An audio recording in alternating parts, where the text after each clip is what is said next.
আল্লাহ কি আমাকে দেখছেন না? রেদওয়ান অনেক কষ্টে ছিল। চাকরি নেই, সংসারের চাপ, চারপাশে শুধু হতাশা। একদিন সে নামাজ শেষে চোখ ভেজা কণ্ঠে বলল, হে আল্লাহ, আমি তো চেষ্টা করছি, তবু কেন কিছুই বদলাচ্ছে না? দিন যায়, কষ্ট কমে না। একদিন শয়তান মনে ফিসফিস করে, বাদ দাও, এত ইবাদত করে কি লাভ? কিন্তু ঠিক সেই রাতে রেদওয়ান একটি হাদিস পড়ে, তোমরা তাড়াহুড়ো করো না। বান্দা বলে, আমি দোয়া করেছি কিন্তু কবুল হয়নি। এই অবস্থায় দোয়া কবুল হওয়া বন্ধ হয়ে যায়। সহি মুসলিম। রেদওয়ানের চোখ খুলে গেল।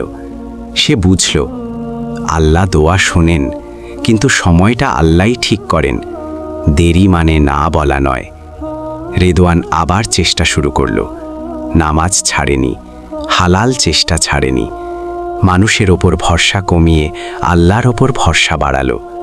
কিছু মাস পর একটি ছোট কাজের সুযোগ পেল। ছোট ইনকাম, কিন্তু বড় শান্তি। রেদওয়ান তখন বলল, হে আল্লাহ, আপনি আমাকে যা দিলেন তা হয়তো আমি চাইনি, কিন্তু এটাই আমার জন্য সবচেয়ে ভালো ছিল। আল্লাহ কি আমাকে দেখছেন না? রেদওয়ান অনেক কষ্টে ছিল।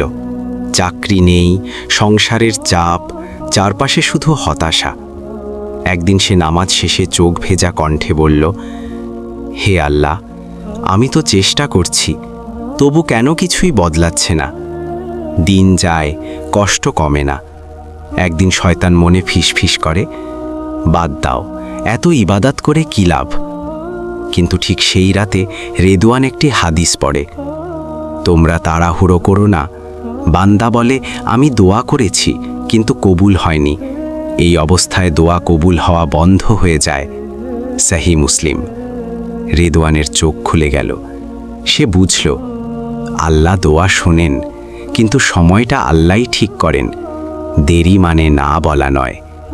রেদওয়ান আবার চেষ্টা শুরু করল। নামাজ ছাড়েনি, হালাল চেষ্টা ছাড়েনি। মানুষের ওপর ভরসা কমিয়ে আল্লাহর ওপর ভরসা বাড়ালো। কিছু মাস পর একটি ছোট কাজের সুযোগ পেল। ছোট ইনকাম, কিন্তু বড় শান্তি। রেদওয়ান তখন বলল, হে আল্লাহ, আপনি আমাকে যা দিলেন তা হয়তো আমি চাইনি, কিন্তু এটাই আমার জন্য সবচেয়ে ভালো ছিল।